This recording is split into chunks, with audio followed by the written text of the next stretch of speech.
This Sunday. Every Sunday, side by side at the microphone, from the green light to the speed trap, Chris Switzer and Ray Carino calls them as they sees them, and you better believe them. Here, relevant news, biased opinions, and outright bullshit regarding every aspect of automotive culture. Gasp at mechanical trickery never before revealed over FCC-regulated airwaves. Thrill to the explosive tension as Chris and Ray cuss each other down the track and barrel roll across the finish line, laughing at certain disaster as they shake hands for the devil. All that and much more this Sunday at high noon on the Motormouth Radio Hour. Call in and speak live with the Wizards of Speed and live feed, Chris Switzer and Ray Garino. Bring the whole family. Kids under 12 get in free. Every Sunday at noon on WHPC. Take the Long Island Expressway to the Meadowbrook Parkway and look for the sign saying no parking on the expressway and no express service on the parkway. Go right on Highway 24 to Garden City. $2 all-day parking includes pit pass. Sunday!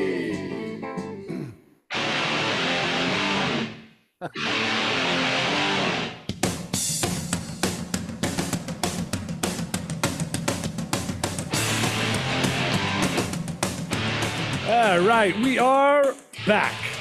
Motormouth Radio, Long Island's only automotive talk show, fully vetted, by the way, with your hosts, Ray Guarino and Chris Switzer. Chris, how are you today?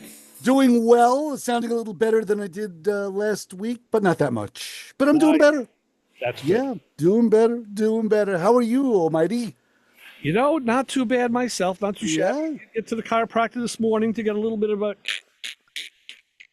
Yeah, but what did he do to your back? That four-wheel alignment kind of thing. Yeah. Yeah. Did he change your oil too? Say. No, I didn't do any of that. But yeah, it's a necessity. So you have to take care of yourself. You need to. So yeah, feeling good. Everything is I don't know if I'm enjoying the sudden heat wave. All of a sudden, come on now. Yeah, I know. This is fantastic.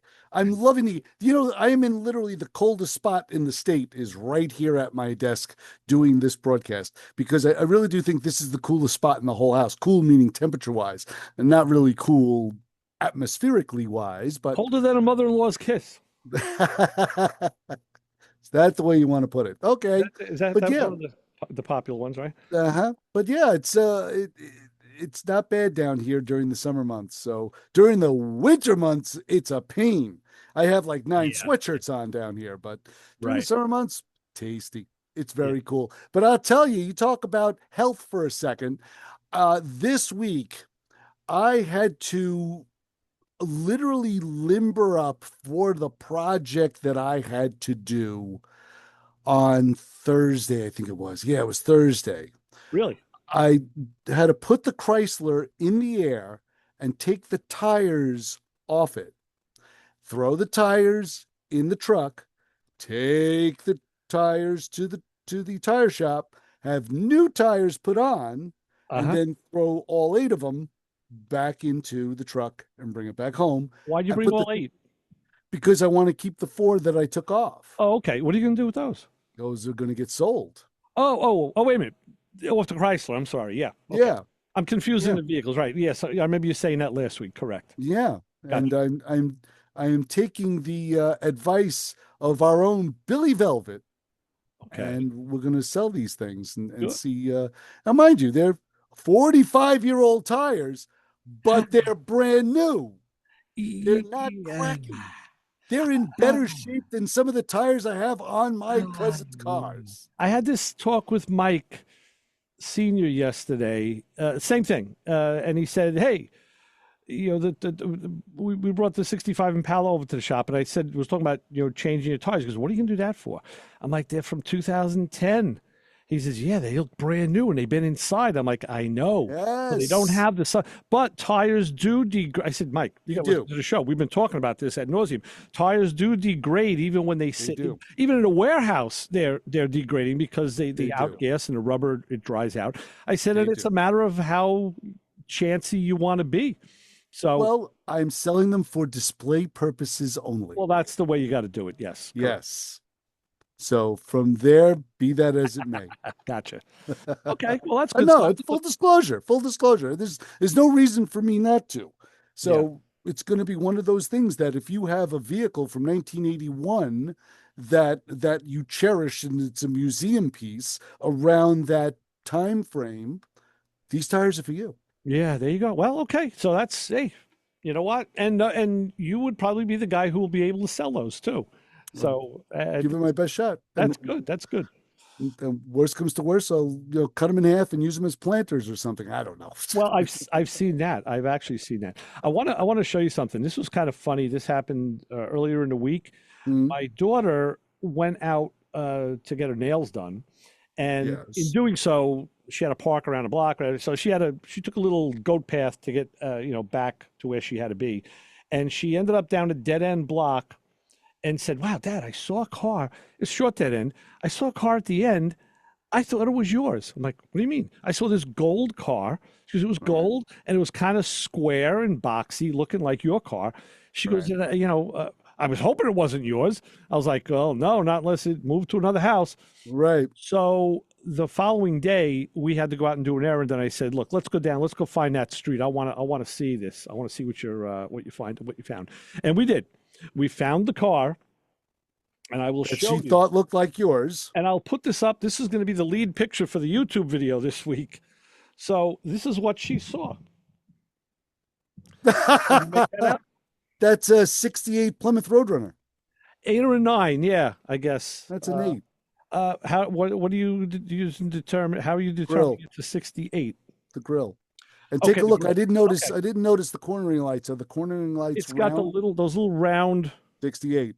Okay, so there you go. And I said, you know what? I said, you're not that far off. I said, as soon as we came down the block, I said, you know what? I could see. I could see the resemblance. And she goes, "Well, the gold is nowhere near." Like, I said, "Well, yeah, it's not a new paint job. That car's been sitting. I could see the back seat is blown out. The gauge on the Roadrunner you're talking about. Yeah, on that car is rusty." I said, "That car was probably was taken out of storage and now brought to the guy's house." And I said, hopefully it's going to get a restoration. It probably needs it. Sure. And I said, but I could see how you made that the correlation between the boxiness and the color. I said, good call. Mm-hmm. Wrong family, wrong generation, wrong, but close enough. So that was kind of funny. So, well, nowadays, yes, I guess it would be close enough. If you think about it, at the time when these cars were new or on the road, you probably would have never made that correlation. But because there's a whole massive amounts of bubble cars, like the landscape has completely changed. Oh yeah, you could almost say that your GTO and a 68 Roadrunner do share a similar silhouette. I see it. I saw it right. I agree with her. I said, if you want to get, there's plenty of specifics we can talk about. That, yeah. That'll blow it out of the water. Right. Said, but there are some that are, Right. In 1971, those cars would have been totally different from one another because all of them were boxes. So you had to identify the boxes. But now it's not that case at all. We're driving teardrops, all these little bubble cars. Let's go to the Bubble Car Central and say, "Hi, caller, you're on with the Motor Mouths." No, you know who I am. Of course I do. Hiya, John. What's up, John? Yeah, you can start off with, "Hey, John, how are you?" Well, for the sake of radio, we're supposed to keep you kind of keep people wondering, like, what's what's happening. They don't know that we know who you are. My mission in life, I've tried to keep everybody wondering for I won't tell you how long, but yes, I was laughing when Chris said, "Yeah, I can make planters out of the tires." Right, you probably remember where people were taking rims and then out flipping the tire and making planters out of them. Absolutely. Mm-hmm. Yeah. Sure. Yeah. Yeah, they would take the tire and flip it up and then make them. Or they would take the tires and like cut them in half and make like a barrier wall out of them. Oh, yes. Everything with tires, yeah. Yeah, but I remember planters that were a rim with the tire. I don't know how they flipped those tires inside out. I don't know how they inverted them. You had to have maybe like 5 guys in the shop. It was probably one guy, back then. Right, arms like telephone poles. Definitely. Exactly. Yeah. Mm-hmm. Yeah, I don't know what the sidewalls were like. They were probably not like today's standards. Bias ply sidewalls were pretty darn stiff. That was all the rigidity of the tire. Yeah. Oh gosh, yes. Yeah. So how come you're not out at a car show today like everybody else, John? Today is Car Show Sunday. People are out. I know the Westbury Gardens is going. Most of our friends, Chris, are there right now. Staying on the guys. Yeah, but like Westbury to me is like, oh my God, I'm almost in Queens. Well, I know, but by you, there's just as many shows. That's the point. There's just as many out east. Yeah. Yeah, Yeah. I should be at a car show too today. It's. But I didn't want to go westbound because I think you guys got pounded with storms last night. We had some rain. It wasn't too bad where I was. I was watching the news channel, the local news channel this morning, and saw the trees down through Garden City, and went, holy! It did not rain at all here. All right. Yeah, we had some, but not much. That's the weird part with Long Island. You can get 2 feet of snow, and somebody else got a dusting. Exactly. Yeah. Exactly. So, my whole state fits your coastline. So, yeah, weather being what it is a beautiful day today. Like I said, the shows are cooking. I went to 2 meetings this week with Rick. We went to the Corvette Society on Tuesday. Oh, cool. It was the last meeting of the season. Now we'll do a couple events. And the Olds Club, the Long Island Olds Club. There's their shirt for the year. Oh, yeah, look at that. Next year's 49th annual. Yeah, next year's the 50th annual show for those guys. Damn. So, and we voted them best food. The show a bunch of times. Yeah, we voted them best food of any car club. They had a full spread. Got to thank Bob and Tom and Ed. Full spread. I mean, sausage and peppers, eggplant parm, chicken parm, salad. There was ziti, the whole bit. I mean, it was like being at a family event. It was really nice. So we ate like pigs. So it was a barbecue with cars. Pretty much, and they had the people from LifeVac there, which was a nice, a nice thing. That's a device that you can get if a child or even an adult is choking. It's kind of like a toilet plunger, but you put it on. It's got a little mask. Oh. You put it on the face, and I did it. I actually went through the procedure with it. You push down kind of slowly. It creates vacuum, and you pull it up quick, and it dislodges whatever's in the throat. So I bought one. Wow. And they had them there as a guest also. So it was 2 good. Yeah, but they're not expensive, and I've seen. Yeah, it's been on. They're on medical reviews. Yeah, you'll find them. They're hitting Instagram. They're hitting all social medias. There's TV commercials. Very worthwhile device to have is if you're around little kids or even not if you're around people. So I think it's LifeVac. Yes, that's correct. LifeVac. Yes. Yeah. Yes. And it's amazing. And, having a grandchild, that's why God I got knows what they're going to do. Yeah. Better to have it and not need it. Yep. Exactly. And it's good for an adult, too. They give you 2 masks, one for an adult, one for a child. And they just ask that if you do use it, send them back the mask. And the people said, listen, you can really clean the mask out. It's just a soft, rubbery thing. And you may pull other stuff up with it, depending what the person was eating, but still, you can wash it out and reuse it. They said, we like you to send it back to the company because that's how they track how many lives were saved so far. Oh, wow. Because otherwise, how would they know? And it's the founder was right in Massapequa. It's a Nassau County founded product, which is great. So, yeah. Long Island guy. Yep. Son of a gun. All right. That's great. So. Well, it's definitely a top day down now. Yes, it is. I don't think it's going to stay that way later in the day, but I don't know. Hopefully you drove to the station in something topless. Yeah, I did. John, you going to wear something flimsy today? Chris, you're starting to scare me. You ask me this every time I call in, but Ray's got my number. Call me. We'll do that, John. All right, so listen, enjoy the top down day, and we'll talk again soon. Yeah, well, I got to wait for you guys to finish before I go top down. All right, well, let us go so we can finish, and then we'll do it. All right. Guys, take care, John. All right, John. So long. All right, you can be like John, 516-572-7440. Check us out, social media, Motormouth Radio on Instagram, not on Instagram, on X and Facebook, _Motormouth Radio on Instagram. Of course, Motormouth Radio and Motormouth Video on YouTube, which did well last week, better than the week before because I put the picture up of the cars and coffee. People like it. That's why I'm kind of go with the car pictures here, I guess. I'm going to try and see if I have make a trend. It's a fine lineup of vehicles there. Good job. Oh yeah, without a doubt. Mm-hmm. Your car and the Mustang and Kevin's GTO and that 70 Oldsmobile. Mike Chevelle. Mike Chevelle's in there too, yeah. And we go back to the phones and say, hi, caller, you're on with the Motor Mouths. Hey, Chris and Ray. Happy Sunday, Motormouth Radio. What's up, Cliff? How are you? Hey, Cliff. All good, all good. I'm just actually heading over to take a quick walk through the Westbury Garden Show, which is an amazing show. Oh, you're a little haven't been there in many, many years. Yeah, I know. Rick is there, Stan is there, all the guys are there.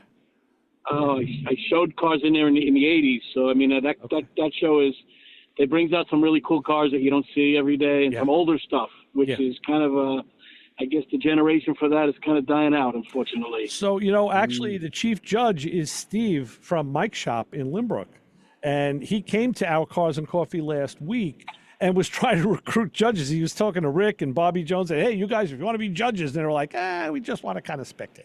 Mm-hmm. Yeah, don't want to work. They're becoming shorter guys that judge those type of cars these days, and very cool. But I was laughing before when Chris was talking about all the bubble cars now. Yeah, my wife, who doesn't know the difference between a Maserati SUV and a Chevy Trax SUV.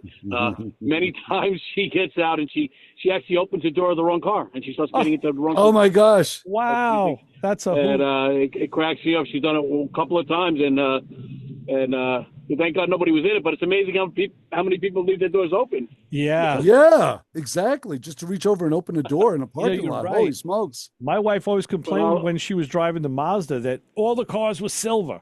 Right. So then she stopped driving that. So I got her the Cruise, and now she's all these damn cars are white. I'm like, listen, you're trendy. Yes. You're trendy. What can I tell you? Silver and white. She gets in, she'll open the door, and says, something doesn't look right inside here. Yeah. Yeah. That's hysterical. That's funny. That is. But anyway, Cliff, I've been using. No, just to let you know, I've been using the Camry. My Camry is silver, and wouldn't you know it, I lost it in a parking lot. Sure. I did. You need a Mickey Mouse ball on the antenna or something. Yeah, pink flames on it. Yeah, you people used to put the little balls on the antenna. That's right. And it is amazing because, it must have been something for the manufacturers to have to retool up every year.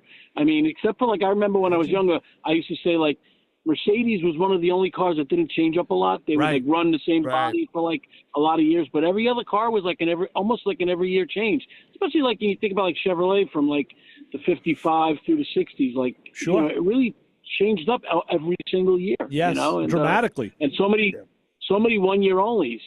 Right. The foreign cars, you're right, didn't, because Fiat's stayed the same from the 128s, or was it 124s? Even those the Spider like I have was the same from the 60s up until the 80s with some minor changes. So I think they had the right idea maybe for for keeping manufacturing costs down at least. Right. I'm just pulling into Westbury Gardens. I'll send you guys a picture later. But amazing, a whole bunch of brass era cars. Yeah. There's a brass era car next to a Cobra Kid car. I got to take a picture. It was what an interesting picture, know. And that's cool. I see a bunch of old tractors here. Very cool. I mean, that's one of these shows that you really get these cars that don't get out that often. You probably a lot of the UD cars are out here. Well, and, so I'll give you a hint. Rick, I think, was bringing the Mustang. So God knows what I think those guys were going to be in the back. Stan has his Impala, so he was going to be with the Chevys because he was going to be with what's his name, with Chris's dad. So he didn't bring his Impala for that. So guys are scattered today, Cliff. You're going to have to go searching. Mm-hmm. Will do. All right, say hi for us. Say well, guys. All right, Cliff. Thanks. As usual. Take care, Cliff. Bye. Bye. Westbury Gardens, yes. 516-572-7440. Be like these guys and make a phone call. That show. I've never been to that show. Never been there. I could have judged in the past, and I always turned it down. Now it's guys are always asking me, "Hey, we're gonna." I'm like, Sunday. Like that Sunday. Yeah. I'm done. I'm out. Sorry. No, it's the truth. And that's something I was asked to go to a car show today as well. And I'm like, nope, Sunday. Yep, exactly. Got to do what I got to do. Yeah. You know, it's part of the fabric. It's part of the web of being the car, being the what would you say, the keepers of the flame, the voice of the community. Well, at least now you have it easier than me, because now I have your old job where I have to go home and download, then edit, then upload. And I was telling Mike yesterday, I said, because he was asking me if I'm going to go over. I said, no. I said, if I leave the station right at 1:00, I said, it'll take me till like, I get home. It'll take me till like 2:15, or maybe a little later, to download, edit, upload, write everything, send it all over the place, send it to you. I said, then I stop. I go sit in my chair for a couple hours, and then 5:00 I go back down and I listen to the show and catalog it. It's always a. And no one believes this, but this show, after you do the show, you need a nap. Sometimes, I know I did. I would, like you say, sit in your seat years ago, and after we would do the show, I would drive home. By the time I'm on the Belt Parkway, I'm ready to fall asleep. We're not going to fall asleep now. We have a call. No. So I'm going to say, hi, caller. You're on with the Motor Mouths. Hey, Ray. Hey, Chris. It's Michael from Lynbrook. How are you guys? Oh, Mike, how you doing? I haven't talked to you in a while. What's going on? How are you? It's been a long time. Yes, sir. I'm good. Before, I had to get out of the car for a brief second, but I heard Chris open up with that he had to warm up before he took the tires off. Yep. And then you guys went into a tire conversation, but let's get back to that for a second. Chris, you got to warm up before everything, man. You got to warm up before you shovel. You got to warm up to get out of bed.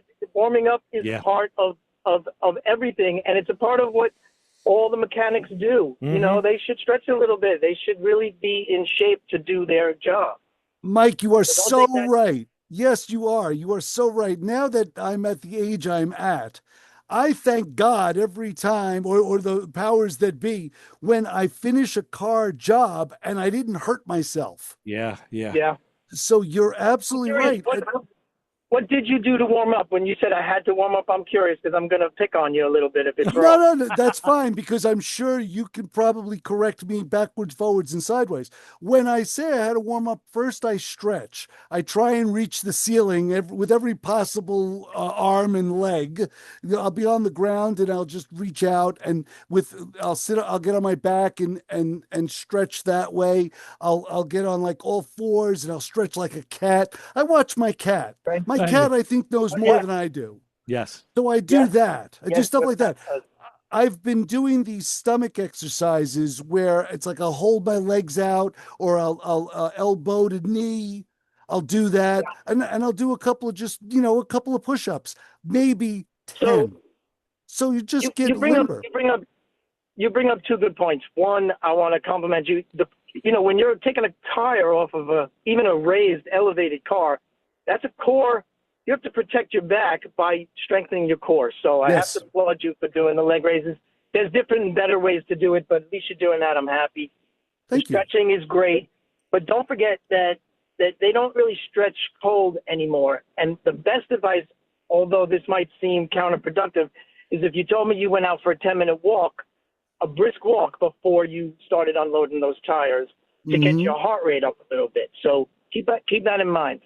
Good idea. And it's funny because my wife and I do walk around the neighborhood on a daily basis. And we must do about maybe half a mile, maybe close to a mile. That's it. Nothing big. Get her to lift the tires. Might as well not waste. Yeah. You might as well not waste the person. Mike, I adopted a pattern years ago. Now, when I'm at the shop, I can do it at home too, but especially at the shop, cars on the lift. I lift the car so the tires come off the ground maybe 2 inches, and I take the lugs off, and that's how I take that wheel off. I don't lift it whole. I just let it come off, and it 2 inches it's on the ground, and that's how I put it back too. I don't lift it. I'm not trying to make the deadlift, because you get into some of these SUVs and the trucks, those wheels weigh a ton. Yeah. Yes. So your workload is at a level height with your arms. And that's the same as a computer because it doesn't matter if you're working on your workspace and your desk to be level with your eyes and your hands, so it all works ergonomically. So you're doing all the right things. We've adopted a long time ago the work smarter, not harder. Dictum. And so speaking of that, I just was at my chiropractor's office this morning, and he even said I've been trying to get him on the show for years. And Mike, you would love him. He's also another Mike, but he's a very homeopathic kind of chiropractor. He's not a. I remember you telling me about. Not a crack and rack. He doesn't believe in the modalities or any of that stuff. He is, and his hands are really a thing of wonder. Like what he can do with his hands is, you wouldn't think that. So I want to get him on here to talk about car guys and how to, Sure. Well, Ray, I was on early on back when you guys first started, just talking about leaning over a bumper and leaning over a fender and how bad that is and all that. It's something you should do every year. Yeah, exactly. It's the truth. And I knew, Mike, that what I had to do was I had to take the tires off the car, get them in the truck, get to the tire shop, get the tires out of the truck, get them all mounted, get them all back in the truck, back to the garage and back on the car. Yeah. So I knew it was going to be a physical day. And I knew that my back was I'm going to apply a lot of pressure on a lot of my core. So I've been paying attention to all of those things as I'm getting older, because there are times where I was on the ground lying there going, I can't get up. And years ago, don't continue to add the caveat as I get up, because the young guys should be doing it too. This way they can do it longer. You know what, Mike? What I mean? Mike Jr. at the shop went through a bout of some sciatica, and I talked to him about it yesterday. I was sharing all my experiences of, what to do when you're in the throes of the problem, and what to do in the meantime to prevent it. And we've been having a lot of conversations about that, getting up, moving, keeping yourself not static. The term that I know that I coined this term, but I have no proof, but I call it equity, because everybody knows what equity is because they all own homes. You got to build equity in your body so you can spend it somewhere. And that's what people got to do. That's what exercise is. That's what being right is. And that's what staying hydrated is that you got equity in your body. So when you have to go shovel, you have to take off 8 tires and replace them, that you got it in your body. Right. Exactly. Right. That's all. No, very, very true. One little thing I just wanted to say before I get off. I got the Pook 77 moped running like a top. And I use it for short runs here and there. I'm getting thumbs up from 10-year-old kids and 80-year-old men. Everybody loves my bike. That's hysterical. I thought you had got rid of that. You were going to look for like a more modern type. I wanted to, Ray, but I can't put this to the curb. Yeah. So you know me. I can't. I picked it up from the curb. I garbage picked it as it was. So I actually did find a guy who was willing to come to the house, and I wish I could discuss more concisely about what it was he fixed. But he had to take the bottom of the motor apart. There was some kind of a like a seal that wasn't right. So you could drive the way I fixed it. I could drive it for 10 or 11 minutes, and then it would crap out. He came. He took it. He took the engine apart, and he had to replace some things in the deep part of the engine. And now I go around 30 minutes. It's fantastic. 18 miles an hour. So excellent. Yeah, so that's hysterical. Just to complete the circle, it was one time. It was, I think, when you first got it. I came over the house. I'm looking at it, and you had something else that was almost ready to go to the curb. I said, "What are those?" And you had a set of old speakers. And you said, "No, I took those out of my parents' house. Those are my father's. Can you use them? But they're blown." I'm like, "Let me see." And the foams were shot. And I said, Altec Lansing speakers. I said, "I can fix those. I can rebuild them." And I did rebuild them, and they're in my garage, and I listen to them every day still. So. Well, in honor of my dad, I'm grateful for Frank that. lives on. Yes, he lives on. But, I don't think he'd pretty much like the music I'm playing through him. But right. No, he's a purist in the sense that didn't go to the curb. He could care less what it is. I know. He was the one who got me to take lawnmowers out. if I find a lawnmower or a snowblower in the garbage, I take it home immediately to fix it. Yeah. Then I try and get somebody to sell it or something. I can't let that stuff go to the curb. Mike, I know your whole family, you guys, you're all afflicted like we are. That's why you fit in so well. Exactly. That's why we all get along. Right. That's right. But listen, guys, take care of yourselves. I'm taking care of myself. We got to live a long time, but I'll come in and do the show one day, anytime, if it's going to be helpful for your people. Sure. We'll do. We'll talk. You are always welcome. All right. Thanks for the call, Mike. All right. That was Mike is a massage therapist, and he really set me straight. I mean, with some physical stuff, medical stuff, going back years ago. We're not going to get into it now, but I credit him for literally saving my life, actually. So I believe it. I can understand it. And yeah, it is life-saving knowledge. I mean, it's like Mike says, you have equity in your body and you have to get it out and the best way you can. There's another thing I've been doing. It's an old mantra: slow is smooth, smooth is fast. True. And I have been literally living that in my technique as far as working on cars.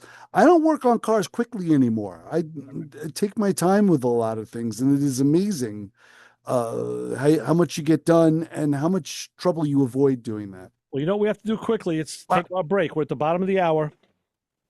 Yes. So with that, I will tell everybody that our WHPC weather forecast is powered by Pantano's Gourmet with locations in Hewlett and Uniondale. As I look out the WHPC weather window right up there.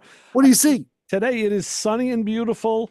They said scattered showers and thunderstorms developing during the afternoon. Be a high of 83. We'll see. Tonight, some clouds, low to 60s. Tomorrow, mainly sunny. We're in for a week of like 70s with maybe a little bit of scattered showers here and there, but it's going to be beautiful. Sounds good. Lithuanian landslide. This show is great. Mondays at 8 p.m. Host Mark from Floral Park answers the bell and spins anything and everything. Sounds like Steve Mandracina. Everything and anything Lithuanian, which is not right.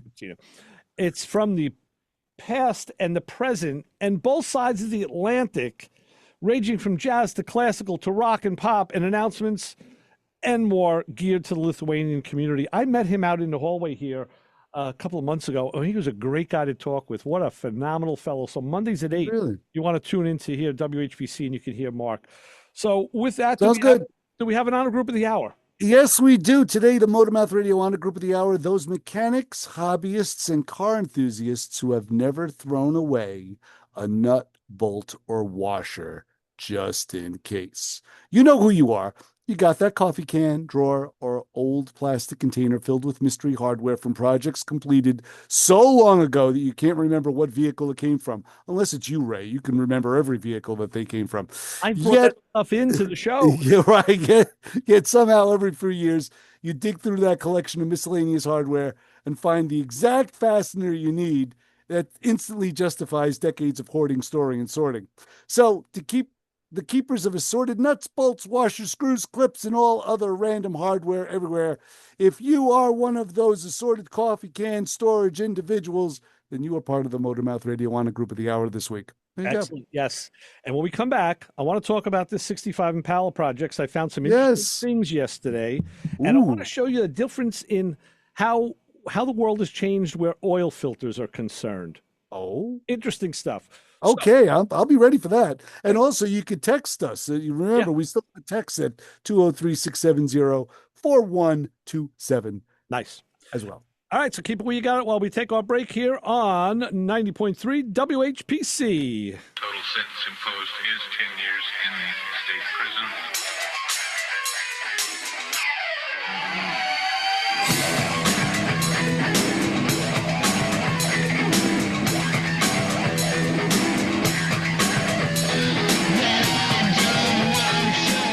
Hi, this is Butch Patrick, and you're listening to Motormouth Radio, just like me. And this is George Bears, king of the customizer. Listen to Motormouth Radio. We're on the road. This is Antonio Huggy Bear Fargas, and you're listening to Motormouth on WHPC 90.3. Nice! Hey! Woo! He did the best. He did the best. He even got the call. He got the call numbers and everything.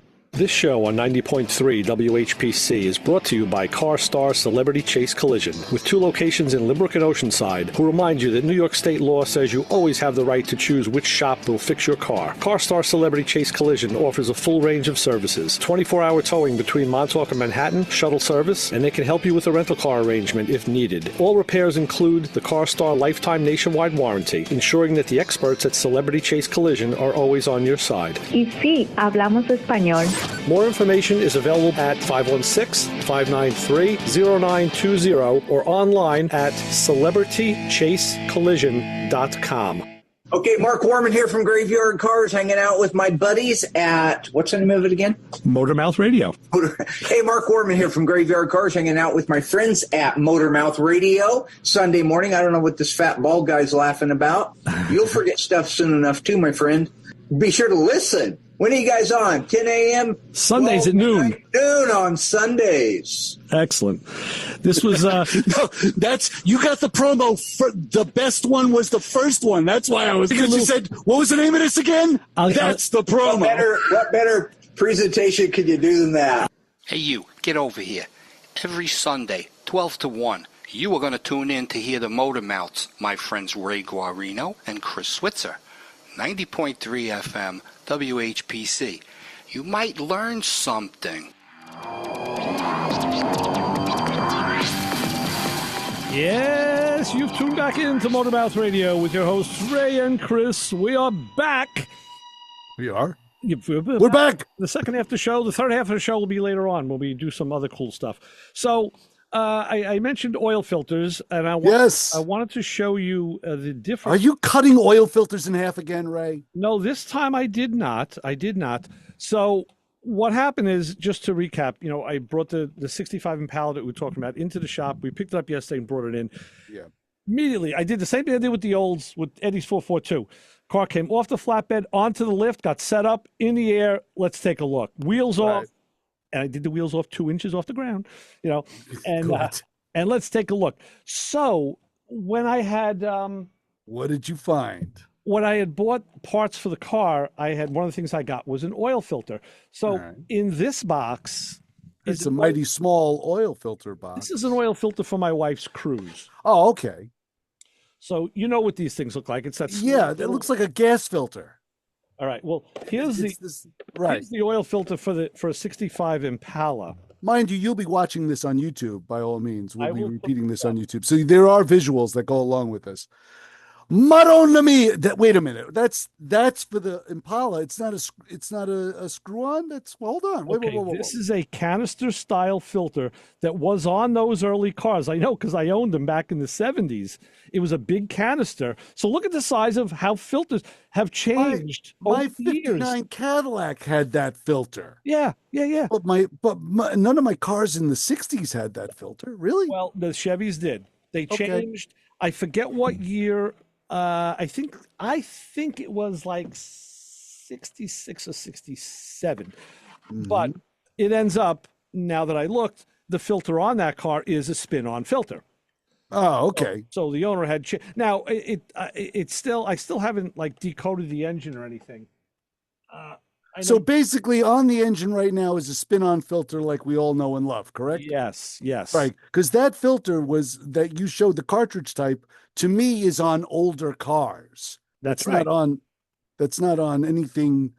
I would say they were done. But it came that was on a 65 Chevy, because that's what they looked it up. That's a given. Now, I know back in the day, in the 70s, what I did is I took the canister that filter fits into is like steel. Oh, yeah. It's a ton with a big bolt in the center of it. It's a Mama Luke. Oh, sure. So what I did back in the day is they sold a spin-on filter conversion kit. You took off that canister and you put a plate up. There was a center bolt, and now you could use a spin-on filter. So I don't know if this engine has the I have to go after the show. I'm heading to the shop because I now got to get that the filter that's on the engine off. I forgot to do it yesterday and get the correct filter. So just to show that, I want to show the disparity in filter sizes. Yeah, amazing. Why are they so small today? Well, maybe back then, I guess we could extrapolate, say back then cars used straight weight oil a lot of times. Right. I was thinking the thickness of the oil. dirtier. I mean, in a few years before that, we had oil bath air cleaners, right? Sure, which were ridiculous. So what I found a few things with the car that were kind of interesting, made me smile. I first pulled the front wheels off, pulled the front drums, and I guess it was everybody has their choice how tight they like to make a drum. I remember when I was in shop class in high school, they would tell us you want the wheel to spin like, I think it was like one revolution. One revolution was my benchmark as well. If you can grab the wheel from the top of the tire and spin it, it should just go around once. Well, this car wasn't like that. This car was like, it wouldn't go one. It would maybe go a quarter. They were tight. Boy. Those shoes were tight. Okay. So I had to go in through the access hole in the drum with a screwdriver and lift the arm that goes across the self-adjuster and then work the self-adjuster loose. To work it back. Right. To pull the shoes back. And what I found was brand new greased bearings in the front of the hub. And the shoes, hardware, everything in those front wheels was brand new. How was the wheel cylinder though? It looked okay. I did pull the rubber cup back, and I saw some rust in there. Okay. I have all the wheel cylinders anyway. But the brakes were brand new, and the bearings were greased, and they're greased, riveted brakes too. Oh, so wow! I'm going to re-grease the bearings and keep the brakes, obviously. Okay, good. I did fine when I took the hose off on the right side. It was chafed on the back. There was a flat spot on that hose, so something was rubbing on it. These are the things you don't know until you take a car apart. Because if you looked at the hose through the wheel well, you could feel it and say, okay, it's not the softest, so we know it's old, but it's not cracking. It hasn't blown apart. Right. And brake line hoses are pretty durable. And they're multi-ply, but it was rubbing on something. Ooh. Now, the left side of the car was another story. Still new brakes, bearings greased, all of that. But I couldn't get the brake line out of the wheel cylinder. The hex, it rounded. Okay. So I had to take it off of the block. I'll make a little line for that. Amazing, right? There's the first surprise. Oh yeah, well, surprise, it wasn't a surprise. Mm-hmm. I get to the back of the car. Okay, now the brakes. I had to do the same thing. Back those adjusters off. Now, mind you, just a side note. This is a vehicle that has sat for many years. It was well maintained up until the point where it sat. Yeah. Which is typical of a lot of classic cars nowadays, right? Because they're well maintained up to the point where they're not, but they're just not moving. I'm sorry. Go right ahead. So get to the back of the car. The rear brakes and springs, they were all old. They haven't been changed, but they're good. They're good enough to keep. I'm not going to change them. Okay. Of course, the lines were another story. And I got them off the wheel cylinders. One of them rounded, but then I used these special. Macro Man Brian sold me these pliers. I'll put a picture up. It's a vice grip, but instead of having flat jaws, it has one end is like a V shape, and the other is a point. So you put that over the hex, over the nut, and it grabs it. Oh, okay. So it doesn't round it, or is not right. So it did start to round it. It did start to round with the line wrench, but then with that plier, I got it off. The other problem was, and this was another thing that I was scratching my head when I bought the hoses. I looked at the parts up first before I went to the store, and they called for 5 hoses for that car. Like 5. Yes. Hoses, right. They called two fronts. 2 fronts, 2 backs, and 1 from the rear end to the hard line. Well, I didn't know any Chevy that had 5 hoses. I didn't know. The only cars I saw with hoses on the wheels were later model disc brake cars. This is a solid axle car.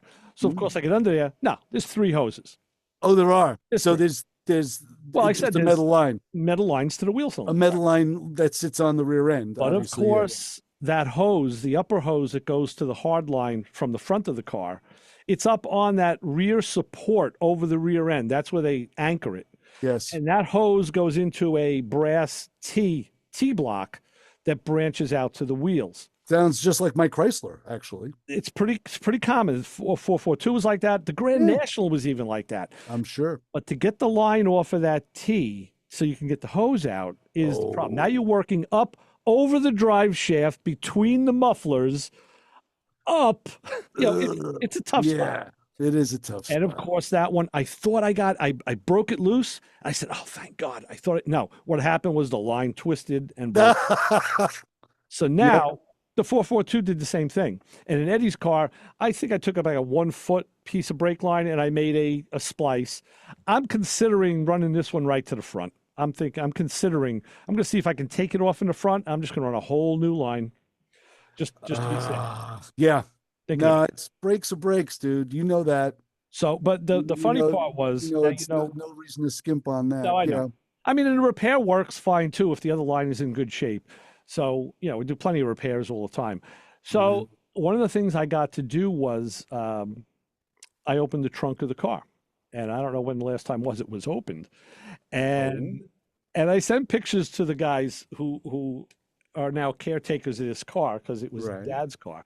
And, car's a convertible. So there was a spare tire in there. There was, of course, there's this big a big subwoofer with 2 speakers, and there's a 10-disc CD changer bolted to the back panel.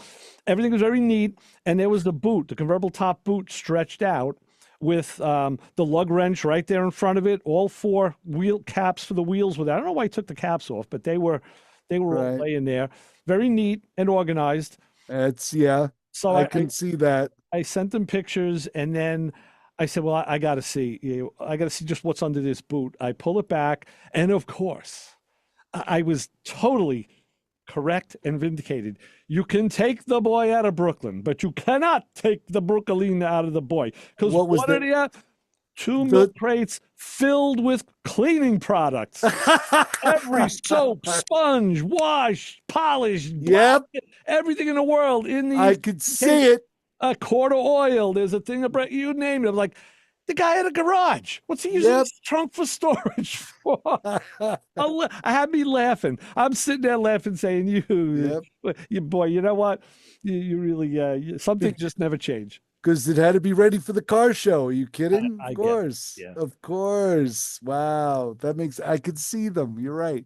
Yeah.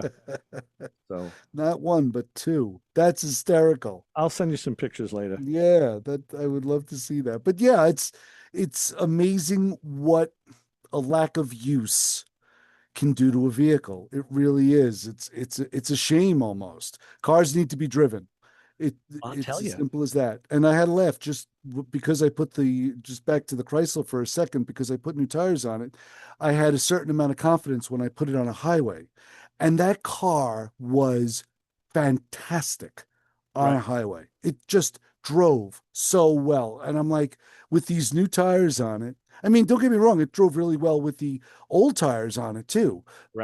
But I didn't, I was fearful of putting it on a highway for long periods of time. Sure. So you drive with your heart in your mouth. But now at least I have a certain amount of confidence, and it just drove beautifully. And I always say these things need to be driven. Yeah. Yeah. I was sure your car is going to be the same as mine. Cars that are in garages, I get so many like cobwebs under the car. All sorts of dust bunnies. This car, this Impala, was like clean underneath. It was because it was in a storage facility. And I mean, it was a little dusty in it, but nothing like the junk that gets in my own garage. I get more garbage under the car. Mm-hmm. I told you I had a spider living under the Triumph. I swear he was a regular. Lord Bentley. Right. Yeah. He was a regular under there. I would see him every time. And didn't he talk to you once or twice? Did he? Well, yes. And then I fell asleep and woke up and everything was fine. Yeah. How did that go? I remember you relayed that on the air one time. It was, after a couple of drinks, the spiders start talking to you. Do you remember what he said? Because I remember you were very, it was a very. I'd probably sell this car. No, I think it was like, hello, this is Lord Bentley. This is Lord Bentley. Yeah, a very good English accent, right? And of course, he had an accent. The only other guy that I know that had that affliction was our last caller, Mike, or Chip, as I call him, because he had 2 Triumphs. He didn't have 1; he had 2. So, yeah, he had 2 Spitfires. No, he had a Spitfire and a. Oh, he did. You're right, he did. But I do remember him talking about the Spitfire. And when it came time, because he had that one first. He got that in high school. And then when it came time to maybe get rid of one, I was like, get rid of the Spitfire. They're too small. I've worked on the car. Oh my God, it's small. And he did get rid of the 6 because the Spitfire had more, like everybody, that had more of a connection to him than the other car. So he, he did get rid of the and the 6 did need more work. Like, they always need some kind of work. Oh, they sure do. Yeah. There's a woman not far from me here, that older woman, and bought a TR6 brand new. She still has it in her garage. And she Nice. came over to me and she asked me who was my mechanic. She pulls up. She said, "Didn't you Ah, have a TR6?" I said, "Yes, I did." She says, "Who is your mechanic?" I said, "You're talking to him." yeah, yeah, yeah. I said, "I'm the guy." Right. So I've offered my services. I said, "Look, if you want me to come and take a look at it, I'll be, pleased as punch." Okay. She was like, "No, no, no." But I did offer. There were a couple of TR6 mechanics, technicians up here that I did say, "Here, go here, go here, go here." So I told her Okay. pretty much, because she was just wanting to bring it to a professional, and I'm like, "Yeah, fine, go ahead, do Does what she you have to drive do." it kind of normally or I don't know. I've never seen it move. so maybe another one of those cars been sitting in the garage? Yeah, sometimes the cover's off it, because sometimes the garage door is open. I know where it is, Right. and the cover's off it, or sometimes the cover's on it. Oh wow. That's odd. So yeah, so Yeah, that's odd. I leave that alone. I had left just recently, up the block from me. Some new people have moved in, and I drove by and I looked in the garage, and through the glass panes, I saw like kind of like a roll bar, and I went, Mm. "What is that?" I didn't think it was anything fast, because it was a tall roll bar. I was like, "What is that?" And then I had the opportunity, saw the garage door open. He had in the garage is like a late 80s Suzuki Samurai Oh wow. with the convertible top, the cloth. Remember those, the ones that were rolling over all the time? It's sitting there. It looks brand new. And I had left because I met him recently. I had the Chrysler, and I pulled up and I saw him. We were chatting it up, and he's like, "Hey, like, you're a car guy." I'm like, "Hey, so are you?" He's like, "Not like this." Like, he's telling me. No, listen, I was driving around down in South Carolina last month and spotted this in someone's driveway. That's cool. And Little there you go. Suzuki That's Samurai. a Suzuki Samurai in really Yeah. good shape. I was like, Yeah. wow, that's a cool little truck. And he's telling me about joining the club, and these guys are just like indebted to these cars. They love them. They love these things. And yeah, I miss mine. I know. I Yeah. know Dougie's going to yell at me, but I do. I miss it. And if I find one, I mean, if I find another one, it would be a stick, and it would be a convertible. I wouldn't get another four-door automatic. No, Right. that kind of fell in my lap. But Right. if I was looking for one, and this guy's telling me he's going to rebuild the head on it and do Okay. it right in the garage. I'm like, "Dude, you're awesome." Yeah, sure. So yeah, it's kind of funny how you people come in, these car people come in and out of your lives. I will tell you, Haggerty does a lot in that realm where they champion some of these oddball cars that now, because they see what people are collecting and insuring. Right. And they will report on it, and stuff like this, like the Samurais, the Sidekicks, are one of them that they're just kooky enough that people kind of want them, and it's Oh fun yeah. thing.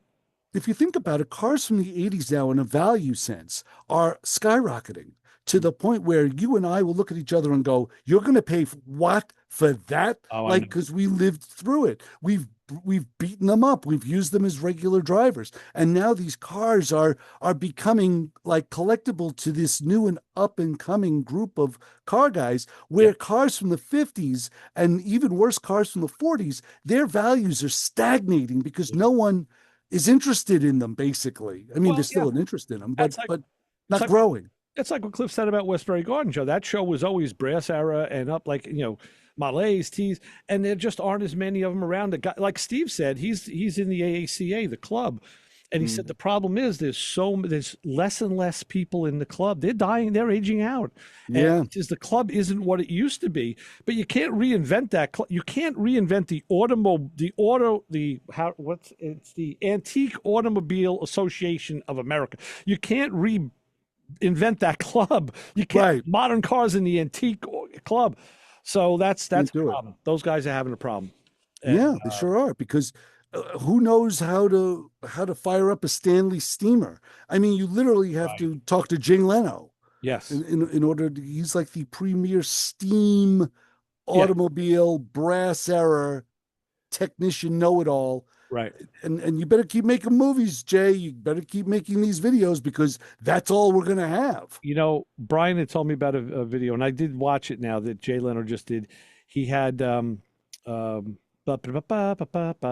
from Adam 12, Reed. I'm blanking out on his name. I'm sorry. He has a Porsche in 85 85, I guess it was, or was it 81? Porsche 920, I probably got it wrong, 924 Turbo. Okay. That was an oddball car. It was a 4-cylinder turbo. Back then, it didn't have a lot of horsepower, but it was a good driving car. And he's had it since new. And they did a whole 45-minute segment, almost an hour segment on this thing, going over the car and driving it. And he was saying he's done 10 turbos in this car already, replaced it 10 times. Oh my gosh. Those were the turbos that would spool at 10,000 RPM. And when you shut the engine off, those things would spool down with no lubrication. Because the engine was shut off. So he said he has a shutdown technique that he has. He says he keeps the papers in the glove box and he tapes them to the steering wheel when he brings it in for service. You got to run that car for a minute. So there's some intricacies and quirks about it, but again, they were kind of oddball, but now they're it's definitely a collectible automobile. Oh yeah, 924s, Porsche, those Porsches, or the 914s. Remember those, the Volkswagen Porsches? Right. They're all on their way up. Finally, this was the Volkswagen. This was a Volkswagen Porsche too. It was in the days when they were, but they said Audi had some design elements in the engine. And then, that was kind of that period where people at the Porsche guys are going, oh, I don't like what they're doing with our car, Yes, exactly. And it's funny you should mention Audis. That is also something that is taking a dive value-wise. Our late model to 20-year-old luxury cars, Audis, Mercedes, BMWs, worthless. They don't want them. No one wants these cars. No one wants to fix them. One of the first inspections I did was on a BMW 750. Was it a 750 or 740? 40? Beautiful car, man. It looked like an Aston Martin, the way that the bodywork was beautiful, but it was a little bit of an older car. I thought it was really, really nice. You sure it wasn't an 8 Series? I have to look back and see. Who knows? It sounds like an 8 Series. I could be wrong. It could be. 7 Series was the sedan, the big sedan. 8 Series was the 2-door. Oh, this was definitely a 2-door swoopy. Yeah, it's like the Caddy Eldorado of BMW. Oh, this is definitely a swoopy coupe. Yeah, that's the 8 Series, I think. Nice to drive too. Nice. Oh, they're fantastic road cars. And they were from 2001, 2002 to 2006. Right. So 20-year-old car. No one wants them. Their values are just in the drink because they can't service them economically. Yeah, true. It's a $2,000 oil change, no matter how you look at it. So a lot of kids don't want them. Right. Just a lot of newbies, new to the hobby, to the craft. Well, I'm going to do an oil change on that Chevy. I'm going to go down to the shop and get that filter off, make sure I get the right part, take a better look at those brake lines so I can decide what to buy to reconstruct it now during the week. Now the car goes back to the construction phase. Order a carb kit from Mike's. So get that and do a rebuild on the carburetor and it will be good shape. That car will be running before you know it. It will be. So what do I tell the people waiting for me out in the parking lot for advice? Don't follow us home. Unless you have a shop manual for a 65 Chevy. I had the guys bring it. I got to pick it up. I left it in the car. I'm going to bring it home with me. All right, Chris. We'll see you next week with more Motor Mouth Radio. Maybe a guest, maybe not. I don't know. We'll let you know. Until then, we're over and out on 90.3 WHPC. Thank you both for listening. See ya.